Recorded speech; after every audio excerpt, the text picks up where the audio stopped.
காகா மற்றும் பாட்டி சிறுகதை தமிழில். ஒருநாள் ஒரு பாட்டி சுட்டி சுட்டி உருண்டை குழுந்தை செய்து வைத்திருந்தாள். அவையெல்லாம் அட்டகாசமான வாசனையுடன் இருந்தன. அப்பொழுது ஒரு காகம் பாட்டியின் வீட்டின் ஜன்னலுக்கு பக்கத்தில் வந்தது. அதன் வாயில் உருண்டை ஒன்றை தூக்கிக் கொண்டு பறந்தது. பாட்டி கோபமாக, காகா, என் உருண்டையை திருடிட்டு எங்கே போற என்று கத்தினாள்.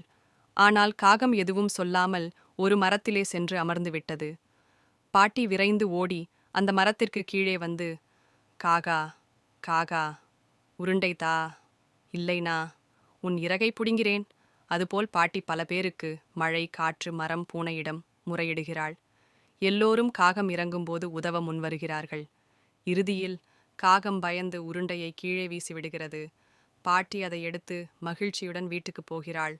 முன்னுரை பாடம்: அழகு கதைகள் ஒரு நல்ல பாடத்துடன் மட்டுமல்ல, பொழுதுபோக்கிற்கும் உதவுகின்றன. இந்த கதை குழந்தைகள் மத்தியில் மிகவும் பிரபலமானது. பெரும்பாலும் பாடல் வடிவிலும் சொல்லப்படுகிறது.